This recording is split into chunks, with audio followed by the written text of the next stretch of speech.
One of Donald Trump's hand-picked, personally endorsed candidates for Senate this year, Blake Masters, over there in Arizona, has been a very busy little boy recently. And he's been super busy scrubbing his website of all of the things that could point to him being an absolute ridiculous Republican extremist.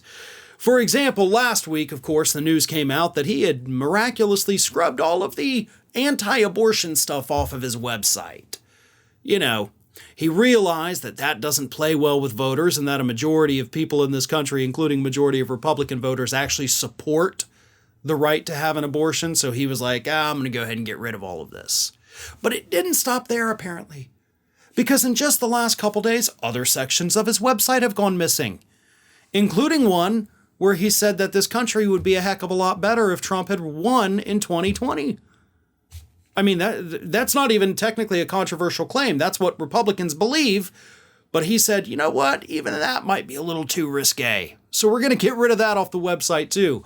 Oh, and all the stuff I have on there about the 2020 election being fraudulent, I'm going to go ahead and delete those pages as well.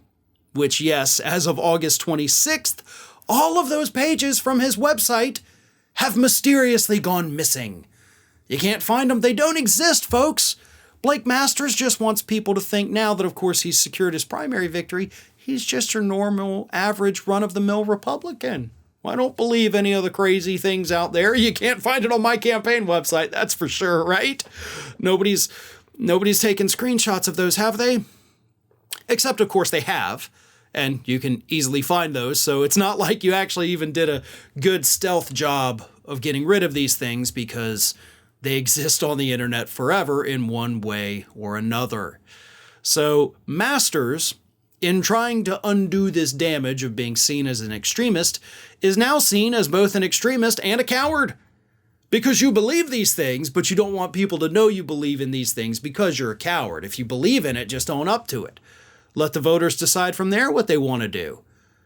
And based on the polling data coming out of Arizona, it seems that the Republicans in Arizona are deciding what they want to do. And right now, it doesn't look like Blake Masters has a chance in hell of actually winning that election.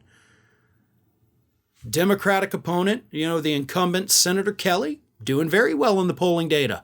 Right now, cruising to a safe victory. I won't call it an easy victory yet, because it is just a single-digit margin.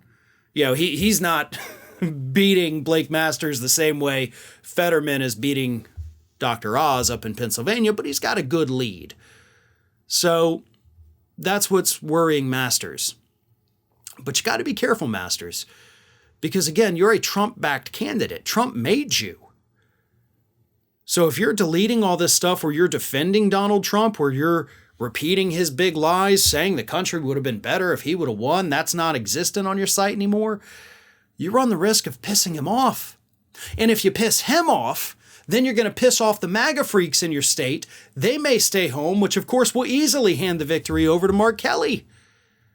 So you're caught between a rock and a hard place. Which group of voters do you want to alienate? The MAGA hat-wearing fanatics? Or the semi-normal independent voters in Arizona? Because, as your website scrubbing tells us, you clearly cannot make both of them happy. And it's pretty obvious which group you chose to appease. So best of luck with the MAGA freaks in November, because eventually they're going to find out what you did. Hey everyone, this is Aspen. And did you know that for the low cost of $0 per day, you can subscribe to the Fair and Balanced YouTube channel.